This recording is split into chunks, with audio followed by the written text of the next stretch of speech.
జాతీయ తెలుగుదేశం పార్టీ అధ్యక్షులు, భారత రాజకీయ ధృవతార మన ప్రియతమ నేత నారా చంద్రబాబు నాయుడు గారికి నిందలు, అపనిందలు, దాడులు, ఎదురుదాడుల మధ్య ఎదిగి యువగలమై నవగలమై జనబలంతో సాగుతున్న మన నేత, యువనేత నారా లోకేష్ గారికి, వేదికపై ఉన్నటువంటి అతిరథ మహారథులకు, సభా ప్రాంగణంలో ఉన్నటువంటి అతిథులకు, గ్రామాల నుంచి, గడపల నుంచి, తండాల నుంచి, తాలూకాల నుంచి, హైవేల నుంచి, బైపాసుల నుంచి, వివిధ రాష్ట్రాల నుంచి, వివిధ దేశాల నుంచి పసుపు జెండాలతో పయనమై వచ్చినటువంటి తెలుగుదేశం పార్టీ కుటుంబ సభ్యులకు, పత్రికా విలేకరులకు, మీడియా ప్రతినిధులకు, సోషల్ మీడియా సోదరులకు నమస్కారాలు.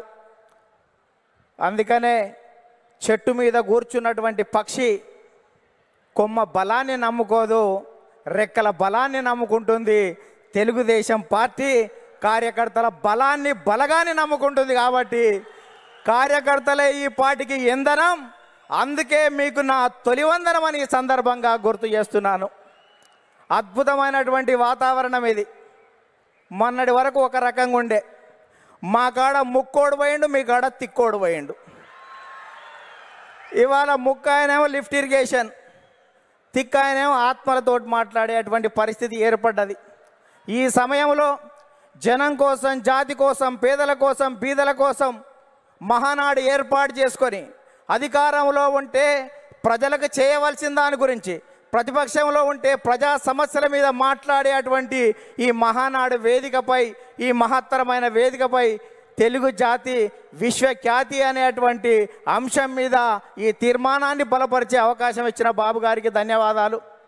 సోదరులారా, స్వర్గీయ నందమూరి తారక రామారావు గారి మనందరి ఆరాధ్య దైవం, తెలుగువాడి ఆత్మగౌరవానికి ప్రతీక, నమ్మిన సిద్ధాంతాల కోసం మడమ తిప్పని యోధుడు, ఎందరికో రాజకీయ జన్మనిచ్చిన కారణ జన్మడు, సినీ వినీలాకాశంలో రారాజుగా వెలుగుతున్నటువంటి సమయంలో రాష్ట్రంలో, కేంద్రంలో ఉన్నటువంటి పరిస్థితి చూసి ఢిల్లీ పురవీధుల్లో దిగజారుతున్న తెలుగువాడి ఆత్మగౌరవాన్ని పరిరక్షించాలని, తెలుగువాడి ఆత్మగౌరవం అంగట్లో అమ్మే సరుకు కాదని నిరూపించాలని, గాఢాంధకారంలో ఉన్న తెలుగు జాతికి వెలుగులు ప్రసాదించాలని, రాష్ట్రంలో ఉన్నటువంటి ఆర్థిక అసమానతలు, సాంఘిక దురాచారాలు, ఇవాళ నిరుద్యోగం, నిరక్షరాస్యత ఇటువంటివి పారదోలాలని, పేదల కోసం, బీదల కోసం, బడుగు జనం కోసం, పల్లె ప్రజల కోసం, అణగారిన జనాల అభివృద్ధి కోసం ఆదర్శవంతమైనటువంటి విధానాల ద్వారా తెలుగుదేశం పార్టీకి శ్రీకారం చుట్టాడు అని ఈ సందర్భంగా గుర్తు చేస్తున్నా.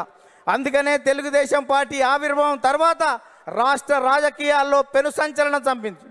9 నెలల్లోనే ఇవాళ అధికారంలోకి వచ్చినటువంటి చరిత్ర మనది. భారతదేశ రాజకీయాల్లో సంచలనాలు సృష్టించినటువంటి చరిత్ర మనది. ఒక ప్రాంతీయ పార్టీగా ఉండి భారత పార్లమెంట్లో ప్రతిపక్ష స్థాయిలో కూడా ఉండగలమని నిరూపించినటువంటి చరిత్ర మనది. భారత ప్రధానమంత్రులు, రాష్ట్రపతుల ఎన్నికలో కూడా ప్రధానమైన భూమిక పోషించినటువంటి చరిత్ర తెలుగుదేశం పార్టీ. అందుకనే తెలుగుదేశం పార్టీ ఆవిర్భావం తర్వాత గ్రామాలకు మౌలిక సౌకర్యాలు అందాయి, ప్రజలకు సంక్షేమ ఫలాలు అందాయి, ప్రజలకు రాజకీయ చైతన్యం వచ్చింది, బలహీన వర్గాలకు రాజకీయ జీవితం వచ్చింది అని ఈ సందర్భంగా గుర్తు చేస్తున్నా. సామాజిక మార్పులకు స్వాగతం పలికాం, ఆర్థిక అభివృద్ధికి అందలం వేశాం, నిమ్న జాతుల ఉద్ధరణ కోసం, బడుగు జనోద్ధరణ కోసం బాటలు వేశాము అని ఈ సందర్భంగా గుర్తు చేస్తున్నాను. అందుకని సోదరులారా,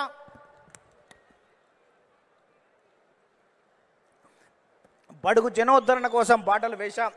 అందుకనే గతంలో రాజకీయాలు భూస్వాములు, ఆసాములు, జమీందారులు, జాగీర్దారులు, దేశ్ముఖులు, దేశ్ పాండేల కబంధ హస్తాలలో ఉన్నటువంటి రాజకీయాన్ని గరీబోళ్ళ ముంద ఉంచినటువంటి చరిత్ర తెలుగుదేశం పార్టీది. కమ్మరి, కుమ్మరి, జాగలి, మంగలి, ఎరకలి, మాల, మాదిగ, వడ్డెర, బలిజ, లంబాడ, కోయ, ముదిరాజ, పెరిక, మేరు, కాపు, వైశ్య, యాదవ, నేత, గీత, కార్మిక, కర్షక, బడుగు బలహీన వర్గాల బిడ్డల చేతులకు ఈ రాజకీయ అవకాశాన్ని తీసుకొచ్చినటువంటి చరిత్ర తెలుగుదేశం పార్టీదని ఈ సందర్భంగా గుర్తు చేస్తున్నా.